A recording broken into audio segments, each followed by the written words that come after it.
nos recuerdan, mi nombre es Karen Ortiz. Yo soy Valeria Salcedo. Pilar Sánchez y Natalia. Bueno, antes de iniciar, lo que abordaremos es cómo está el día de hoy. Muy bien. Muy contenta de estar aquí con vosotros. Yo también hoy me encuentro muy bien, muy feliz. ¿Cómo estuvo su día? Bien, ¿Todo bien? Ok.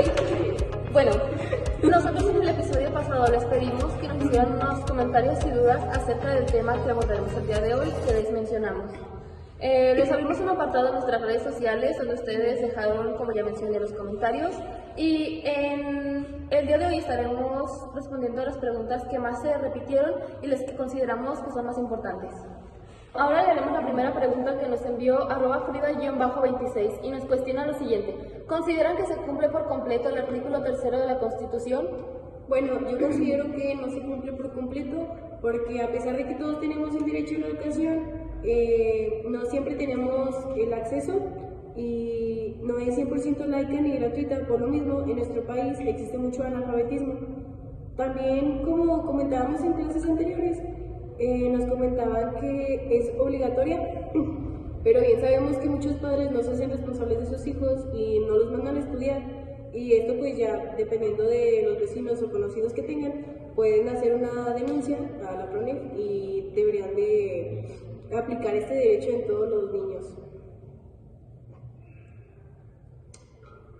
Bueno, pues también existen o tratan de implementar muchos programas en los que ayuden a la mayoría de los niños que no tienen mucho acceso a ella, aunque pues no a todos les llega. Por ejemplo, la última vez que fuimos a observar a la escuela Cuauhtémoc, nos percatamos de que había muchos programas en los que les ayudaban en cuestión de llevarles uniformes, zapatos, de alimentarlos diariamente. Pero de un tiempo para acá eso dejó de pasar y la escuela se abandonó. Así que pues aunque se intente hacer, no siempre se mantienen.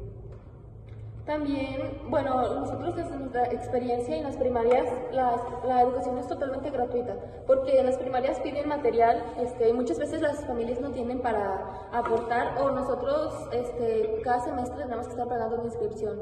Entonces hay muchas personas que batallan para conseguir ese dinero, y ahí es donde vemos que en realidad la educación no es totalmente gratuita. Más que gratuita, no es muy accesible, porque por más de que tú puedas ir a la escuela, ¿cómo vas a pagarlo? Entonces, ese es un problema.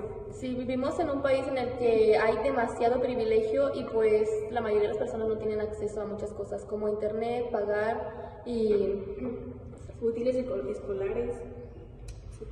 Bueno, con base a esta pregunta, recordando lo que dice Mejor Edu 2020, existe un gran problema para la educación por medio de plataformas digitales porque no todos tenían acceso a ellas. Ok. Bueno, la siguiente pregunta la hace Mario Castillo y dice: a su punto de vista, como estudiantes normalistas, ¿cómo creen que ha afectado la pandemia en el proceso de enseñanza y aprendizaje? Pues obviamente ha existido mucho rezago y como en el artículo que mencionó mi compañera hace un momento, fue un gran problema el que no todos tenían acceso a los aparatos digitales como el internet, no tenían una computadora, un celular con el cual podrían conectarse a clases. Entonces eso entraría en la pregunta anterior de que no todos tenían el acceso, y más aún porque era un poquito difícil por la pandemia. De igual forma, los maestros no estaban preparados para este cambio, algunos de ellos no sabían utilizar la tecnología. Y bueno, desde mi experiencia en la observación de las escuelas primarias en diferentes contextos, me pude percatar que existen demasiadas barreras de rezago, porque, pues siendo sinceros, los niños no ponen atención, incluso nosotros no ponemos atención en clases porque es muy fácil estar en casa y con una computadora y simplemente decir presente y no hacer caso. Entonces, por eso existe demasiado rezago yo creo que en todos los niveles educativos. Bueno, continuando con la siguiente pregunta, la hace @esmeralda_cr. Nos dice: ¿qué opinan acerca de la nueva reforma educativa? ¿Creen que sean aptos los nuevos temas que abordan?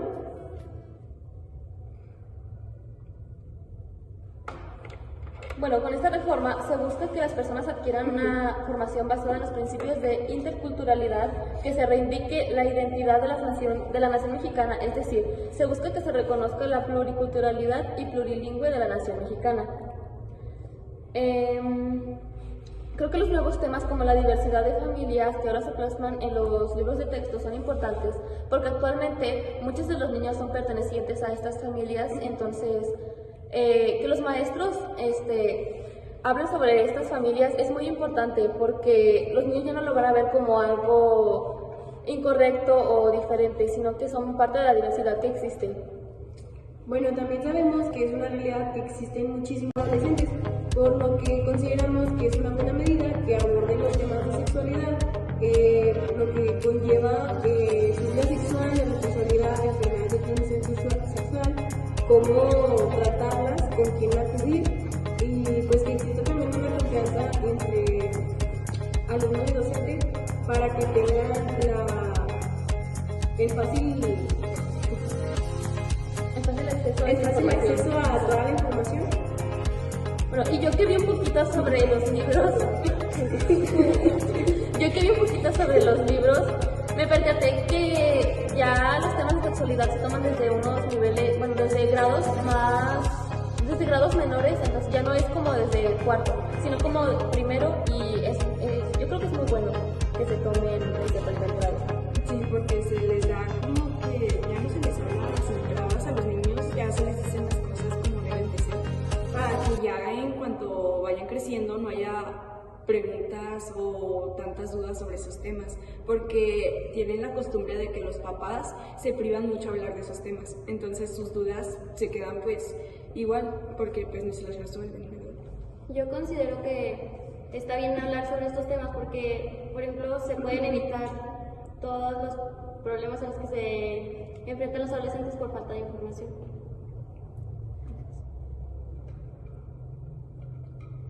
La siguiente pregunta que responderemos nos la manda @carmendíaz_76 y dice: ¿qué estrategias me recomiendan utilizar con mi hijo que cursa segundo grado de primaria para que se le facilite leer y escribir? Y por favor, mándenle un saludo a mi hijo Kevin Chávez, que les encanta escucharles. Bueno, agradecemos tu pregunta, Carmen, y le mandamos un saludo a tu hijo Kevin. Hola, Agradecemos Kevin. mucho que nos escuches siempre. Y bueno, respondiendo a tu pregunta, Carmen, las estrategias que puedes utilizar en casa es desarrollando hábitos de lectura en conjunto. También hacer preguntas acerca de lo que trató la lectura para que tú te cerciores de que el niño haya comprendido lo que estuvo leyendo. Además de que puedes usar juegos de palabras como lo son la sopa de letras. Y para la escritura te recomiendo que hagas diariamente un dictado con tu hijo para que él esté practicando su escritura. También es muy importante que tú celebres los logros que va adquiriendo tu hijo para que él se sienta motivado y pueda estar mejorando. Bueno, para esto yo quiero hacer un comentario que para que se logre esto tiene que haber mucha intervención por parte de los padres para que el aprendizaje de sus hijos sea mejor, ya que si no se brinda suficiente atención, ni tiempo, ni motivación para su educación, esto tiene un impacto muy negativo. Sí, yo quiero decir de que es muy importante que los papás siempre estén presentes porque, bueno, también desde mi experiencia, yo cuando estaba en la primaria siempre hacía las cosas por mí misma y jamás hubo alguna motivación por parte de mis papás, entonces siento que si ellos me hubieran motivado, yo haría más cosas de las que pude hacer en ese tiempo. Sí, aparte de que era como que normalizaban ya lo que tú podías hacer y no te exigían para más o no te apoyaban para hacer más. Entonces, pues no ayudaba mucho. También siento que es muy importante la parte de reconocer los logros de tu hijo, ya que muchas veces lo vemos como una obligación que los niños deben de hacer, que deben de aprender a leer, deben de aprender a escribir, pero pues no muchas veces les decimos que estamos orgullosos de ellos o se les da el reconocimiento necesario que los niños necesitan y pues es un apoyo moral a que vayan mejorando y tengan una óptima educación. Continuando. @CristianSantillán17 nos cuestiona: ¿qué cualidades son indispensables para un mejor desempeño de los docentes? Bueno, como nos menciona Paulo Freire en la cuarta carta de su libro Cartas a quien pretende enseñar, nos dice: las cualidades de un maestro progresista las va adquiriendo con la práctica.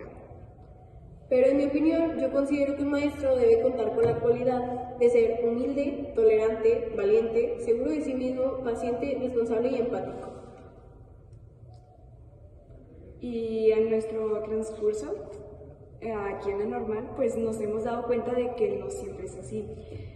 Todos tienen cualidades diferentes. Como se darán cuenta, cambiamos del lugar donde estábamos porque pues ya no pudimos estar ahí por un problema. Parte de ser maestros es la adaptabilidad a los cambios, pues lo pudimos haber presentado muy bien. Hubo fallas técnicas, entonces tuvimos que buscar una manera en la que lo pudimos haber solucionado fácil, eficiente y pues que sea rápido. Y aquí estamos. Sí, entonces creo que es parte de lo que estamos viendo porque nos tenemos que ir adaptando, entonces es una cualidad que nosotros los docentes tenemos que tener. Y pues mi compañera Natalia va a continuar en lo que nos quedamos. Bueno, continuando, retomamos que en nuestra experiencia aquí en la normal, no todos los maestros tienen esa ética o esos requisitos que nos marca el maestro ideal. Entonces, pues aunque se diga que tengamos que ser como un modelo a seguir, no siempre es así.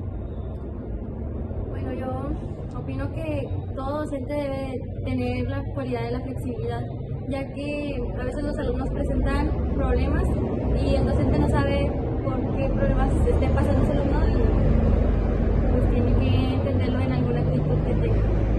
Sí, siento que hay que hacer aquí en el podcast. Y pues la pregunta es, ¿qué cambios vimos en los diferentes contextos que nosotras quisiéramos mejorar en cuestión de derechos y obligaciones que vimos en cada escuela a la que visitamos? bueno, para empezar, nosotros visitamos lo que es el contexto urbano marginal, rural y privado. Para empezar, todos tienen algo diferente. A mí me tocó visitar la escuela urbana que fue Coahuila, fue en la mañana. Ahí a mí me tocó segundo grado y los salones eran grandes, estaban muy buen equipados. Tenían suficientes bancas, tenían ventanas, pantalla. Sin embargo, las clases que dio la maestra como que me dejaron mucho que desear, porque la maestra en realidad lo único que hicieron ellos fue un dictado. Les decía de que contesten estas páginas y ya les revisaba. O sea, yo creo que de eso no se trata dar clases, y más porque era segundo grado. Había muchos niños, pues yo me di cuenta que había muchos niños que no sabían leer, entonces la maestra simplemente los dejaba ahí y ya, ni modo, o sea, los regañaba. Y eso fue lo que yo viví en mi experiencia en la escuela urbana. Sin embargo, en la escuela urbana marginal, que me tocó ir a la Pablo Latapí, es una escuela que está en la colonia Mirasierra, me tocó quinto grado y la maestra siempre estuvo muy al pendiente de los niños, estuvieron trabajando todos en conjunto, contestaban todos juntos y la maestra ponía muchas actividades dinámicas. A pesar de que en esa escuela no había pantallas como en las otras escuelas, ella llevaba su material y era como si estuviera en televisión. La verdad no se sentía que hacía falta usar cosas tecnológicas para que los niños entendieran, y a mí se me hizo muchísimo más divertido. Aparte de que era un grupo más grande, estuvo mejor que en la escuela pasada. Y bueno, en el contexto rural, todo mi grupo fue a la misma escuela que fue Cuauhtémoc, y la escuela estaba muy bien equipada. Tenían sus propias computadoras, su televisión, y ese día no pudimos observar una clase tal cual porque estaban celebrando el Día de la Revolución Mexicana. Entonces hubo una kermés, pero ahí solo hay un maestro. Es un grupo multinivel, y en conjunto con la telesecundaria se juntaron para hacer una kermés, y entre ellos convivir y recopilar dinero para beneficio.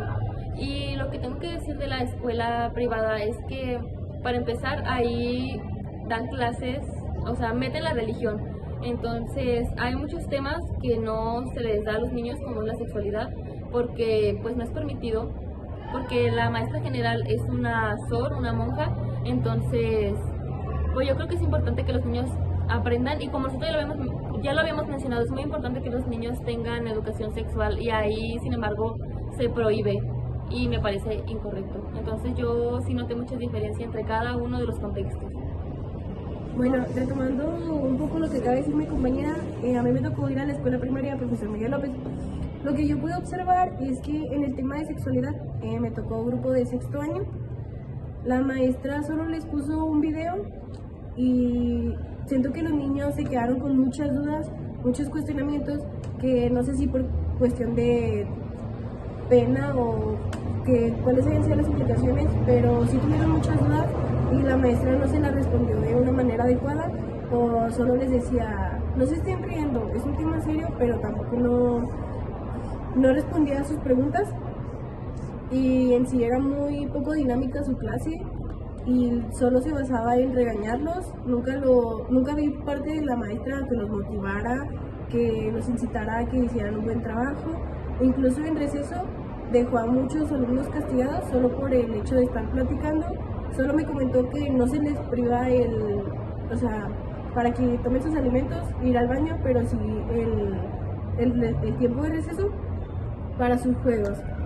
Y a comparación de la otra escuela primaria a la que fui, fue la Francisco Cos, de igual manera me tocó sexto grado, pero a diferencia es que esta maestra era súper didáctica, o sea, sus clases consistían al inicio del día hacer algún ejercicio de respiración y luego en sus tareas, o sea, decía que iba a revisar sus tareas y les entregaba una hoja con un semáforo en blanco y negro y ellos tenían que hacerse una autoevaluación. Dependiendo de su tarea, el semáforo rojo pues era que no habían cumplido con su... Muy empáticos con todo y bueno, yo como maestra me gustaría ser una maestra que los niños me tengan confianza, que puedan hablar conmigo de lo que sea y que ellos sepan que yo siempre voy a estar para ellos y para escucharlos. ¿Algo más que agregar o pasamos a la siguiente pregunta? No, igual yo también creo que si existe una buena relación entre estudiante y alumno con respeto, pues podemos llevar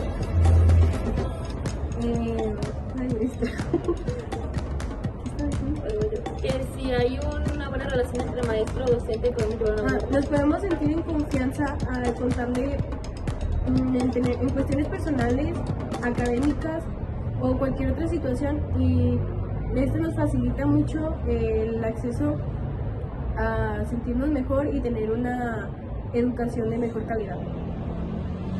Ok, y bueno, en nuestra última pregunta que la mandó UserPrif1234 y nos cuestiona, ¿qué tan importante es la actualización constante en los docentes?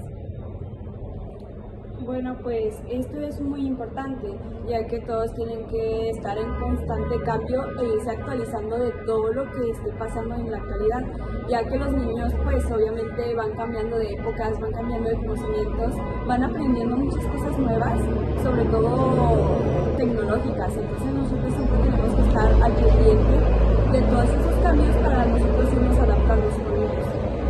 A pesar de que las personas quieren que los maestros estemos actualizados, no siempre es posible porque en las escuelas el gobierno no se nos da esa capacitación y nosotros tenemos que hacerlo por nuestra propia cuenta. Y así como los estudiantes no tienen acceso, hay muchos maestros que tampoco tienen el acceso para poder capacitarse y dar un mejor servicio a los niños. Como por ejemplo, últimamente que se cambió la reforma a la nueva escuela mexicana, todos los maestros tuvieron problemas en adaptarse, ya que no conocían el programa y días antes de regresar a clases les avisaron que iban a implementarla, entonces fue algo muy difícil para ellos de un día para otro aprenderse todo lo que ocupaban para ya dar las clases, así como la reforma lo pedía. Siento que actualmente todavía no pueden comprender bien la nueva escuela mexicana. O sea, todavía están aprendiendo. Todavía están en el proceso de aprender para poder dar correctamente sus clases. Y bueno, yo quiero que concluyamos haciendo una reflexión entre todas de todo lo que vimos en este episodio. Y bueno, ¿qué podemos decir? ¿qué aprendimos? Porque siempre estamos aprendiendo, entonces, ¿qué aprendimos sobre este episodio, las preguntas? A mí me gustó mucho la pregunta que hizo Claudia porque, como lo mencionamos, es muy importante que los padres se involucren, entonces creo que es muy importante y que ella con su hijo nos escuchen y aprendan con nosotros, así como nosotros aprendemos de ustedes que nos están viendo. Y pues nos hemos dado cuenta de que la pandemia nos ha dejado muchas huellas en el aprendizaje actual, porque si nosotros damos cuenta hemos sido afectados en general todos, hasta nosotros mismos, que en la prepa tuvimos como un acortamiento de clases, entonces fue un poquito más difícil adaptarnos a esta nueva etapa de estar aquí en la norma. A mí me parece muy importante el tema de la nueva escuela mexicana y para mí el que en los libros venga más información de la que antes era muy reservada para los niños. Me parece muy interesante ya que los niños necesitan conocer cosas que se viven en la realidad. Bueno, de igual manera, retomando el comentario de mi compañera acerca de la pandemia, creo que hubo un rezago por parte de casi todos los niveles educativos, pero también considero que existe la posibilidad de mejorar y pues que debe haber una responsabilidad de parte de los padres de familia y pues del propio estudiante en sus responsabilidades académicas y pues en la adaptación de nuevas modalidades al aprender. Bueno, yo también quiero decirle que es importante y creo que nosotros debemos mucho decirles a los niños que, bueno, inculcarles que convivan entre ellos porque también una consecuencia de la pandemia es que muchos niños ya no quieren socializar. O sea, como están acostumbrados, solo están con una computadora, estar ellos solos, es muy difícil que ahora que están en clases presenciales conviva con los demás. Creo que eso es algo que pasa también en nuestro salón. Nosotros, cada quien tiene su grupo y no todos estamos en conjunto como deberíamos hacerlos porque somos maestros y todos deberíamos apoyarnos y pues no siempre se da. También yo creo que porque los maestros no desde el principio ¿cómo lo puedo decir? No nos juntaron a todos, entonces por esto existe muchos grupos y todos estamos muy separados. Esto, bueno, nos cierra mucho a trabajar con diferentes personas que no sean con un mismo grupo.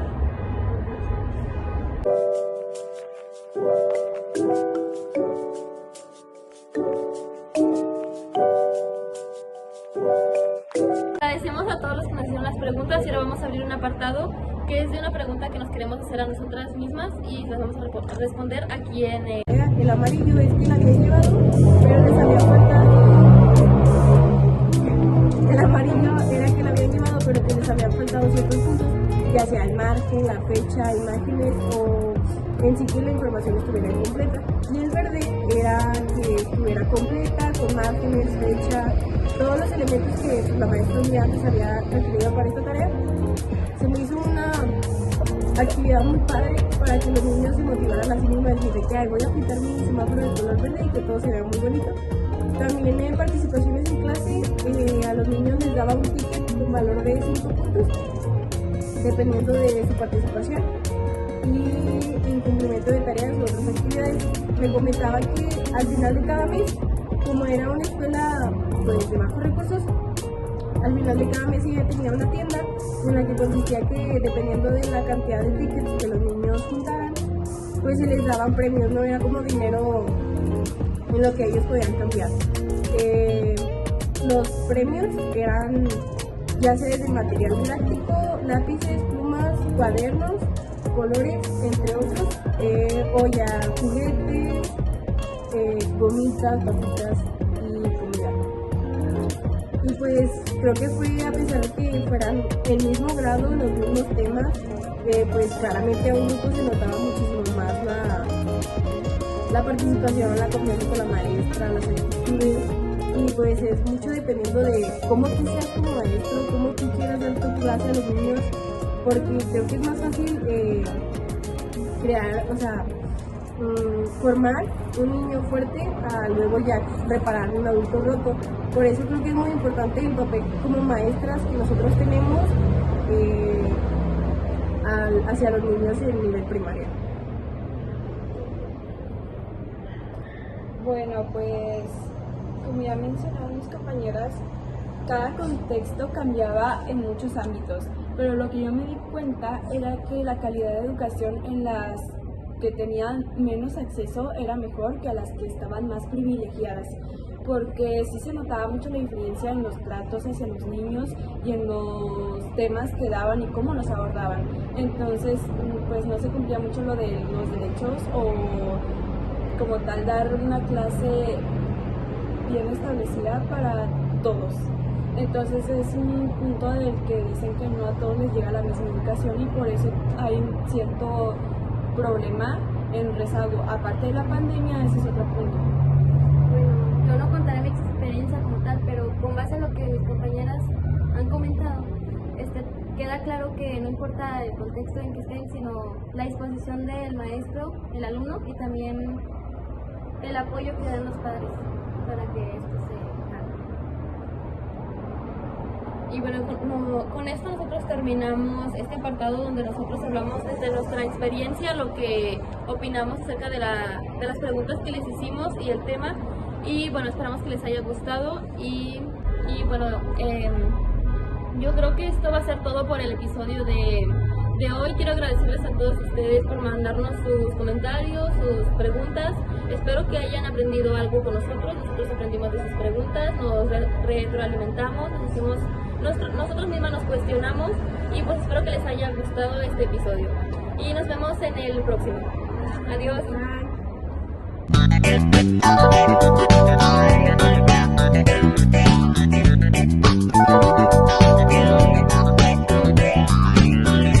Behind the scene. Bueno, sí, adiós. Adiós. Ya saben, ¿sabes cuánto? Ya, eso es un sí, ya. Yo dije, ya no lo voy a cantar, con pregunta, cuando yo sé 1, 2, 3, 4.